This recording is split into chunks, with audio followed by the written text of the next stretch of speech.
La profesora Anaí Fernández Legar tiene un acrisolado curso honorum desde que empezó a realizar el bachillerato, precisamente en lo que hoy entonces el colegio del Instituto Luis de Góngora. En este caso hizo su licenciatura también en nuestra universidad y es aquí donde ha desarrollado su auténtica labor como profesora de Derecho Constitucional, puesto que tiene el máximo grado académico, es doctora en Derecho Constitucional y no solamente se limitó a esto, sino que está en uno de los departamentos de Derecho Constitucional que está en el área de Derecho Internacional Público. Efectivamente, sus asignaturas están relacionadas lógicamente con esta especialidad, pero también abarcan lo que es la temática europea, donde también ha desbrozado su enseñanza, y al mismo tiempo en la Facultad de Filosofía y Letras tiene los fundamentos jurídicos de la gestión cultural. Sus líneas de investigación son fundamentalmente en este sentido, justicia y fiscalidad, lo que es también sexo y prostitución, en temas con respecto a la ciudadanía y la protección de los derechos, como también lo que es la cultura y su fundamento jurídico, que normalmente es las nervaduras que están lógicamente en esta ocasión desarrollando esta profesora, que esperemos que tenga prontamente en su adecuado sitio en nuestra institución.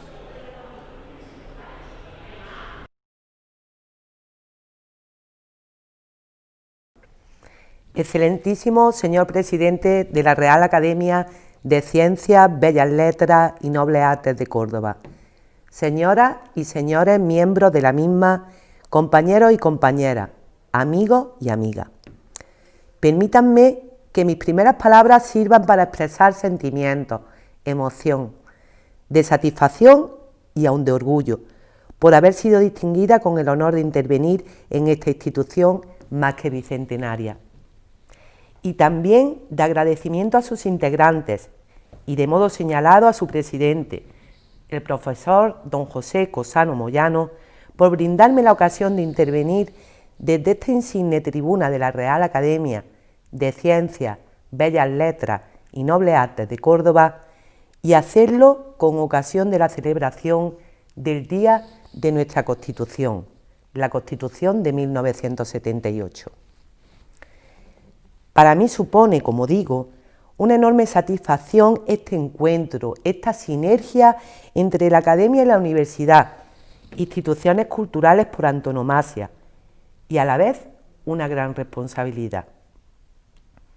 Y el motivo de este acto y la sede en que tiene lugar me han llevado a elegir como objeto de mi intervención la realización en voz alta de algunas reflexiones sobre la libertad de arte como derecho fundamental, garantizado, por cierto, expresamente en nuestro texto constitucional, y ello sobre la base de un concepto elevado como es el de constitución cultural.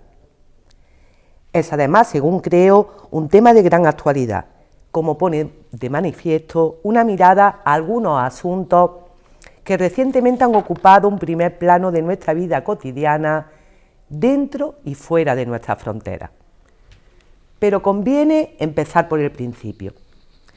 La Constitución española reconoce el derecho fundamental a la libre creación y producción literaria y artística.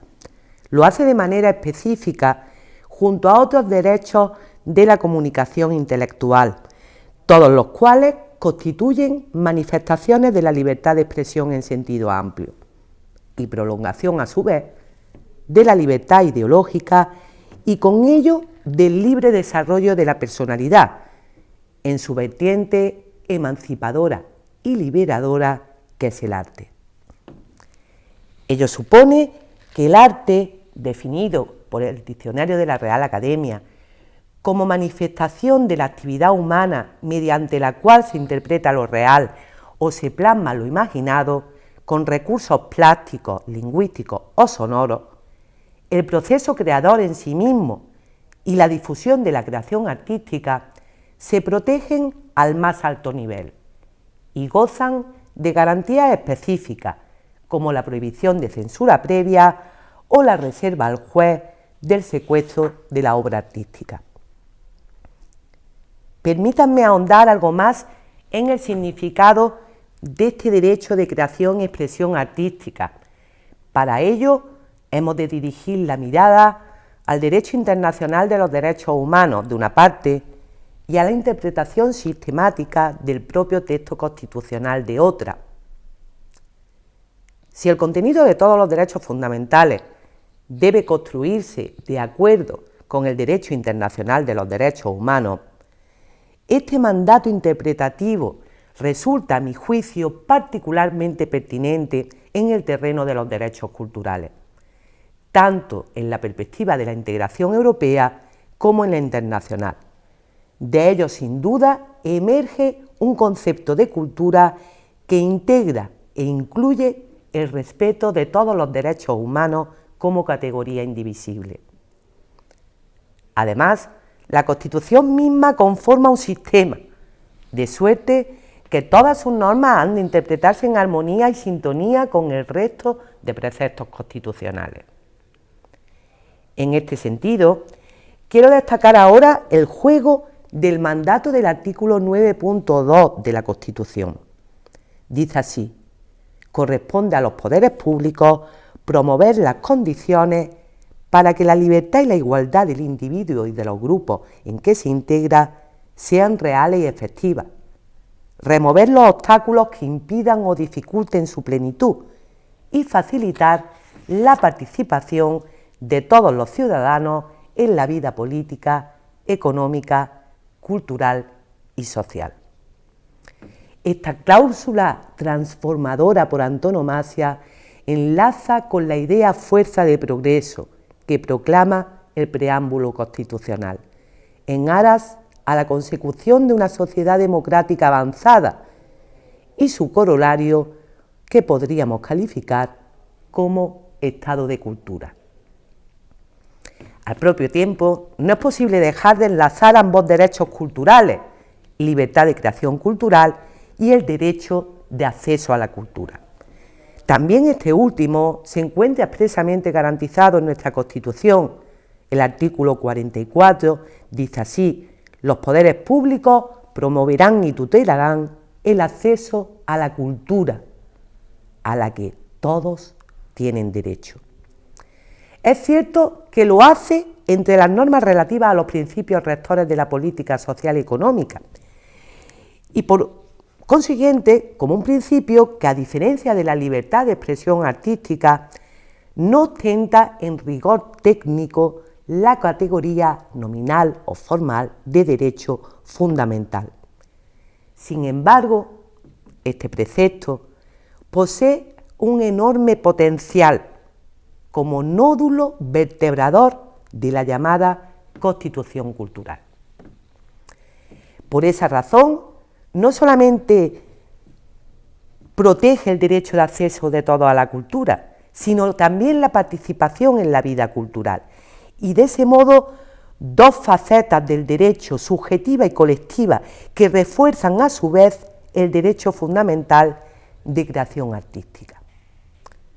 De una parte, la libertad de los creadores, que es condición sine qua non para dar cumplida respuesta a los mandatos en el contenido de conservación y enriquecimiento del patrimonio cultural. De otra parte, porque la misma cultura y en particular la experiencia artística implica y necesita de la comunicación, conecta a las personas. El arte es una experiencia compartida que se retroalimenta. Artista, espectador, arte que juegan con la realidad.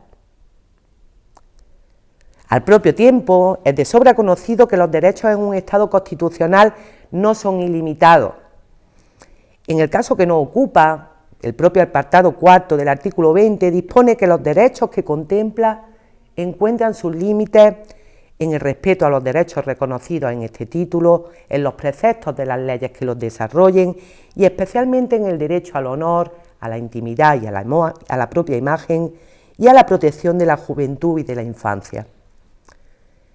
Especial importancia poseen, por consiguiente, las pautas que hemos de tener en cuenta a la hora de enjuiciar aquellos supuestos en los que se pretende justificar la limitación de la libertad de creación artística a partir de su consideración como derecho cultural. Se trata, por tanto, de una reflexión sobre la posición preferente del derecho fundamental a la libertad artística en el Estado constitucional y la justificación de aquellos límites necesarios en una sociedad democrática que pueden alzarse ante su ejercicio ilegítimo. Obviamente, el contexto y la finalidad habrán de tener particular peso en la ponderación de los derechos en juego, al igual que ha de sopesarse y valorarse la titularidad privilegiada por parte de los artistas del derecho fundamental de creación artística. La singular trayectoria de los creadores, el ánimo que los mueve y los recursos estéticos que utilizan no pueden ser preteridos ni menospreciados. La vocación artística es innata al ser humano, pero en algunos, los artistas, se desarrolla de manera excepcional, hasta el punto de que sus propias creaciones los trascienden. Sucede además que la libertad artística puede ser militante, al servicio de un discurso político o de un ideal social o humano, o puede dar soporte a un discurso comercial, o simplemente dirigirse a provocar una emoción estética. Puede manifestarse una pintura, una composición musical, una obra de teatro, una escultura, una danza, una caricatura, una performance, una película. En algunos casos, hipotéticamente, la libertad de expresión artística podría entrar en colisión con derechos fundamentales de las personas, derechos personalísimos como el honor, la intimidad o la propia imagen. Sin embargo, dada la naturaleza misma del arte, que recrea un mundo interior que no se identifica de forma necesaria con la realidad y que normalmente opera y nos traslada al plano de la ficción y lo simbólico, no será lo habitual. Por la propia naturaleza del arte y de la libertad de creación artística, los mayores problemas se van a situar en el terreno de los bienes colectivos y, por tanto, en el de los valores compartidos, de los que los propios derechos fundamentales, no lo olvidemos, además, son concreción. Se plantea así un interesante debate acerca del valor y el alcance en este plano de conceptos como la moral pública, el orden constitucional, los sentimientos religiosos, la igualdad, en particular la igualdad de género, y este sí expresamente constitucionalizado, la protección de la juventud y la infancia en cuanto a posibles límites. La protección de los menores es uno de los principios rectores para los poderes públicos en el artículo 39 de la Constitución, y el legislador ordinario ha dedicado particular atención al asunto, limitando el acceso a obras inadecuadas por sus contenidos sexuales explícitos o porque inciten a la violencia, al engaño o al delito en cualquiera de sus formas. Esta vertiente del problema no ha resultado especialmente controvertida. Además, en estas ocasiones, suele ser suficiente con limitar el acceso a la obra por parte de los menores y adolescentes en tiempo o espacio, con la intervención y control de madres, padres, docentes o tutores. Es cierto que no cabe desconocer en este ámbito el papel de las redes, con todo su potencial en el terreno de la comunicación cultural, pero que también pueden acarrear serios problemas, particularmente para la infancia y la juventud. Pensemos también en cómics, videojuegos u otras creaciones culturales destinadas expresamente al público infantil. No será infrecuente que estos supongan mayor riesgo que performances ligeramente descocadas o representaciones carnavalescas. A mi juicio, son más graves las perturbaciones derivadas del exceso de violencia, incluida la de índole sexual, que las del recurso al erotismo sin más. Sin embargo, puede resultar mucho más complejo y delicado el asunto cuando ya no se trata de proteger solo a la infancia y a la juventud, sino a la sociedad en su conjunto o a determinados sectores de la población. Estoy pensando en aquellos supuestos conflictivos en que la libertad de expresión artística, más quizá en el plano de su difusión que de su creación, entra en tensión con valores definitorios del que podríamos denominar orden público constitucional. Con esta expresión me refiero a ese, por así decir, orden público inmaterial. De él forma parte el respeto a los derechos humanos y, por ende, la prohibición de discriminación por motivos especialmente protegidos, como el sexo, la orientación sexual, la raza o la religión, entre otros. Se trata de casos en los que la provocación de la emoción estética pasa a ser secundaria, en el sentido de que se trata de una utilización espuria de recursos pretendidamente artísticos para atentar contra la dignidad de los seres humanos.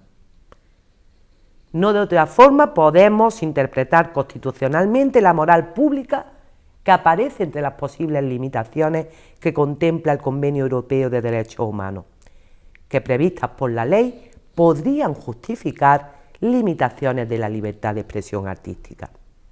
Ahora bien, para que esas limitaciones sean constitucionalmente legítimas, es preciso que puedan considerarse necesarias en una sociedad democrática y proporcionadas con respecto a los fines que las justifican. Por esta razón, la libertad de creación artística no puede convertirse en instrumento al servicio de ataques a la dignidad del ser humano, como los que caracterizan a los ahora llamados delitos de odio. En ellos el arte, un arte repugnante, no es digno de tal nombre, ni por ende tributario de su protección como libertad cultural. En definitiva, el ataque frontal a la dignidad del ser humano que esos comportamientos suponen no puede hallar amparo bajo el paraguas de la libertad de creación artística, igual que la libertad de expresión no ampara el insulto, ni el derecho a informar legitima la mera difusión de bulos en un ataque deliberado a la búsqueda de la verdad. Baste pensar que a la postre, más que servir a la cultura, la niega en esencia. Sobre el odio no puede haber cultura. No hay comunicación entre seres humanos dignos, libres e iguales. La comunicación como proceso cultural no puede construirse sobre el odio ni la violencia. Sin embargo, y más allá de estos supuestos de ejercicio ilegítimo de la libertad de expresión, creo que asistimos en la actualidad, y algunos lo hacemos, algunas con cierta preocupación y aun tristeza, a una creciente conflictividad en torno a las libertades de creación y expresión artística. Ante este fenómeno debemos estar en alerta por los peligros que encierra. Esto es algo que quizás en pleno siglo XXI podría sorprendernos, puesto que tal conflicto parecía ya definitivamente superado tras los años de represión cultural bajo la dictadura franquista.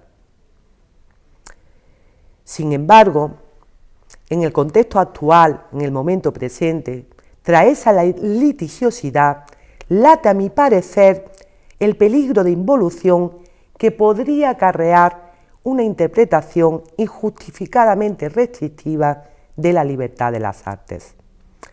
A partir de esta consideración, me parece que la mayor importancia es mostrar especial celo en no provocar un efecto de desaliento al ejercicio de estas libertades.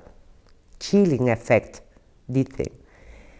Su consecuencia podría ser el empobrecimiento de la cultura de la mano de la autocensura, ante el temor a una conflictividad no siempre justificada.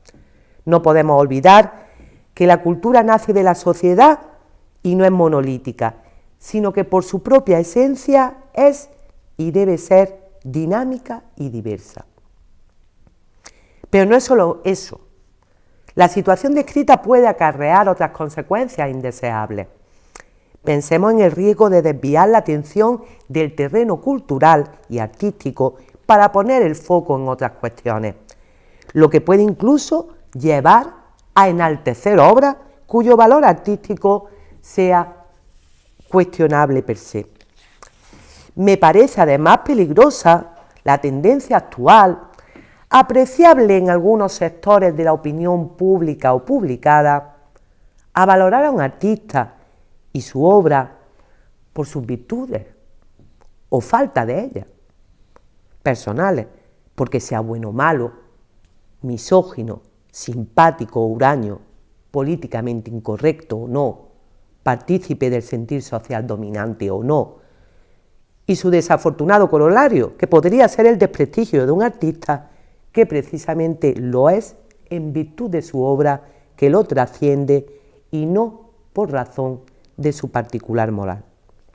No es necesario advertirlo, en modo alguno puede ser sin más la moral social predominante la que sustente nuestros juicios sobre un artista y su obra.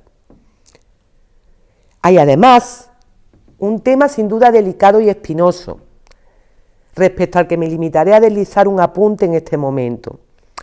Me preocupa mucho que en estos tiempos, que bajo una interpretación monolítica de lo que significa la igualdad de género, se intente imponer una narrativa única y hegemónica, y por ende excluyente de la diversidad, acerca de que sea o que no sea respetuoso o atente contra la igualdad entre mujeres y hombres. Debe combatirse el sexismo en la sociedad, es necesaria la remoción de estereotipos, es necesario remover los obstáculos que aún limitan la libertad de las mujeres artistas, es necesario visibilizar a las creadoras y a la mujer, las mujeres en las creaciones culturales. Nada de esto debiera ser discutible. Pero flaco favor se hace a la causa de la igualdad, limitando la libertad de creación y expresión artística. Por ejemplo, en manifestaciones culturales que conforman el patrimonio cultural inmaterial, que beben de la tradición, creo que se ha avanzado mucho más trabajando en la participación ciudadana en la vida cultural o en la mediación para el paso de tradiciones excluyentes de la mujer a otras modernas e inclusivas. Termino ya, voy terminando. Vivimos tiempos difíciles. A raíz de la pandemia ocasionada por el virus COVID-19 y las limitaciones a las reuniones públicas y la interacción social por causa de ellas, la situación del sector cultural se ha vuelto tremendamente difícil o sin más desesperada. Aforos reducidos, lágrimas secas bajo cristales de gafas empañadas, sonrisas escondidas bajo mascarillas, bocas que no cantan, aplausos mudos, abrazos que no tocan, cuerpos que no bailan. Y sin embargo, y no sin paradoja, esa misma situación ha servido para mostrar, o con expresión muy al uso, para poner en valor a la cultura y su importancia en nuestra vida cotidiana. Porque en estos difíciles tiempos que hemos vivido y estamos viviendo, hemos podido constatar la necesidad que el ser humano tiene del arte, por las razones más diversas, para soportar una realidad en ocasiones muy difícil, para evadirse de ella, para vivir un momento placentero, para expresar y sobrellevar el sufrimiento, o simplemente para buscar el cobijo y el abrigo de los demás. Y es que la cultura da satisfacción a una necesidad del espíritu humano, y el Estado social y democrático de derecho nuestro estado de cultura no puede ser ajeno a ello. No le corresponde absorber ni asimilar o dirigir a la sociedad, sino interactuar e interrelacionarse con ella. Y de esa forma, comprometido con el bienestar de la sociedad, debe proteger la creación cultural y promover la comunicación cultural y artística como pilares fundamentales de la vida en comunidad. Y debe mimar la cultura en toda su riqueza y facilitar el acceso de todos y todas a participar en la vida cultural. Y además ha de hacerlo con la mirada plural que concibe lo diverso como algo valioso. Toda cultura se construye en el diálogo entre lo común y lo diferente, el otro, que se nutren mutuamente. La Constitución hoy, para mí, y espero que para todos ustedes, en este momento de celebración, se convierte en un lugar de encuentro entre los valores que animan el constitucionalismo. Elevo ahora mi mirada a un constitucionalismo paneuropeo y mundial. La Constitución como creación o producto de la imaginación cultural construida sobre la dignidad y el respeto de los derechos humanos, y el arte y el conocimiento, esto es, la cultura. En ese encuentro se halla la mejor manera, la única seguramente, de garantizar la realización del ser humano, el progreso humanista de la sociedad y, en definitiva, la búsqueda de la felicidad, la continua, la siempre utopía de un mundo mejor.